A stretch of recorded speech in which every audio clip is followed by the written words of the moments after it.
When I started this channel 11 years ago, I thought there were two things that would be unlikely to happen. One, that I would ever get around to talking about Gundam, because I know nothing about it. And two, that I would ever wear solid white on camera.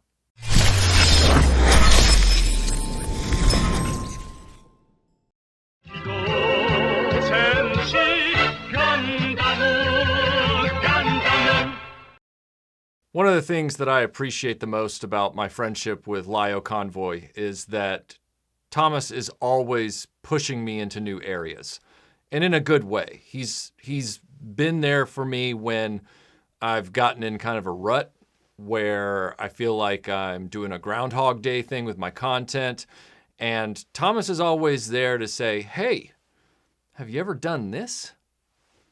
And a lot of time I'll be like, I haven't even thought about that. And he's like, well, you should try it. And in this particular case, Thomas said, you've got model making in your background. And I was like, yeah, you know, when I was a kid, I used to build model airplanes, like with the paint, the airbrushes, all that stuff. Admittedly, I didn't do it for that many years, probably about as long as I played Dungeons and Dragons, and then I moved on to other interests. But he said, you know what? You should try a Bandai Gundam kit. I'm sending you one. And I'm going to send you the tools, the basic tools to work on the kit.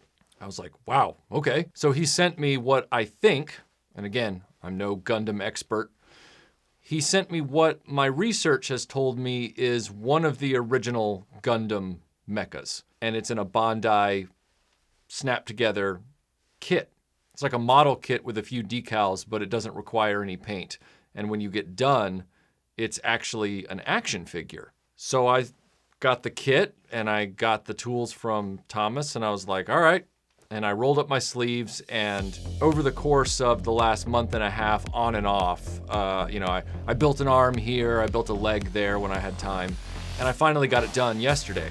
It's been an interesting ride because the last 3 to 4 years have been very disappointing in the action figure space. You can watch my previous videos to get a rundown of that. In the meantime, I've been trying to discover other toy companies that are established, but I haven't really given them a lot of attention. I haven't put the spotlight on them. I've been doing a lot more with Playmobil. I've been doing a lot more with Lego. I'm looking back at vintage properties I haven't tackled yet to do those. And now I'm looking at these very popular Bandai snap-together model figure kits for these mechas. I know they are very popular with a certain subset of fans and collectors. That's something like Lego, where if you're devoted to these, you have massive collections of them. And this was pretty much what I expected in terms of the build process. You have a lot of sprues, you have a lot of clipping with the plastic nippers, and you have a lot of fine sanding to get some of those sprue nubs off the pieces if you want it to look right. And that's what I did, because given my model making background and the amount of time it took me to finally get it done, I was trying to make sure that even though this was my first Gundam, I was going to try and do it right. I wasn't going to just cut everything out real sloppily and just slap it together. I have a background in this. I have a background in toy restoration. I wanted to do it right. And as the figurine was coming together, I could immediately tell that it was really nice quality. The Japanese, they don't leave anything to chance. I mean, their pop culture merchandise really is second to none in most areas. And when it comes to their mecha, their robots, their Super Sentai, they have a history going back of making the best toys ever. This figurine came out fully formed and ready to go with articulation that rivals most of your basic action figure offerings today.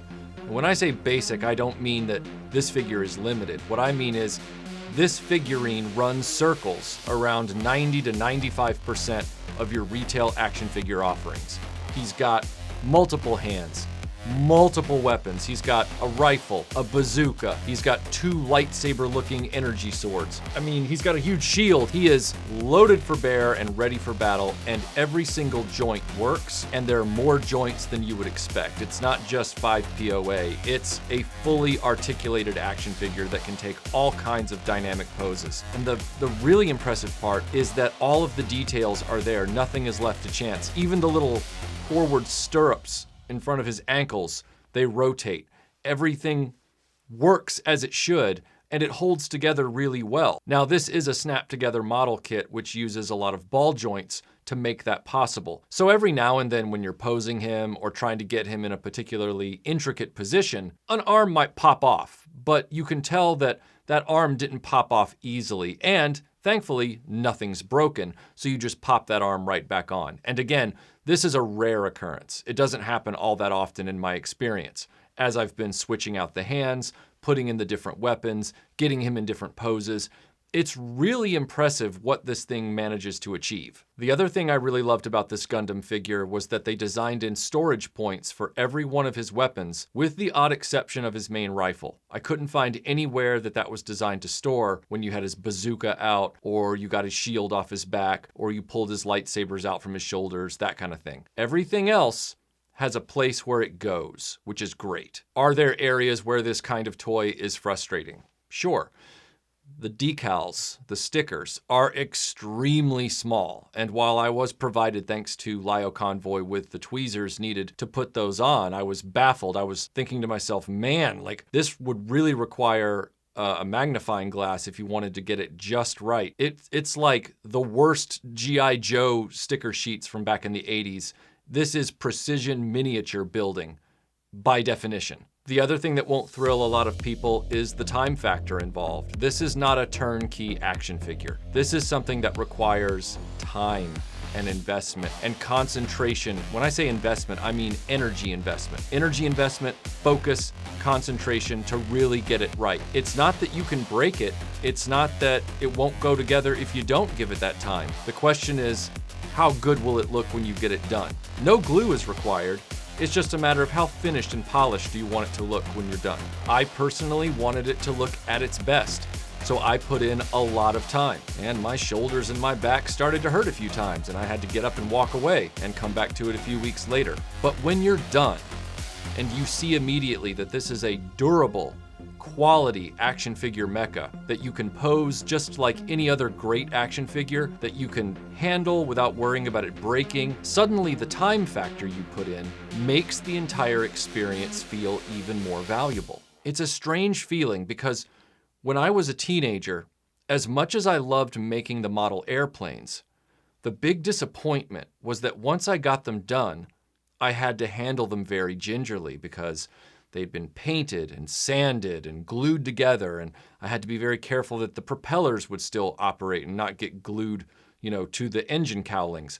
But then once it was done, you kind of had to put it over somewhere where it wasn't going to get hit or somewhere where it was never going to be bothered, and then you just looked at it.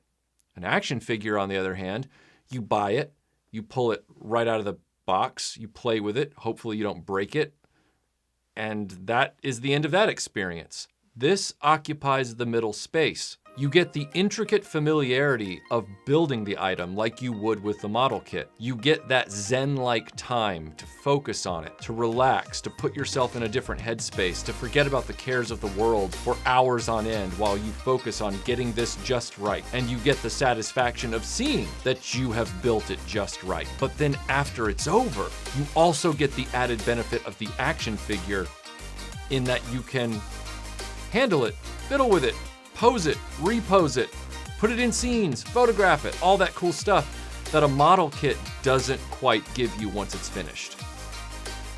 The Bandai Gundam, it met those two worlds up. It married them up perfectly. This is the hybrid of those two experiences. And I had a really good time with this. I'm really glad and grateful that Lio Convoy suggested that I do this. Will I continue to make these things? Not often. And the only reason I say that is because of the time factor involved. Very high quality kit. If you love Japanese mecha and Japanese anime and you like Gundam or Super Sentai or anything like that, Chogokin, this is worth your time. Provided you're coordinated and you have good eyesight and you're able to focus on something for a long period of time. This is not for somebody with ADHD, I'll put it that way. But if you like building model kits and you like Japanese animation, you couldn't go wrong with this. But personally for me, as much as I would love to devote more time to this, I can't because I have other videos I have to do and I have other things that are constantly demanding my time. The amount of time it takes to build one figure is a great way to relax when you're trying to get away from, the grind. Will this be the go-to thing for me? Occasionally.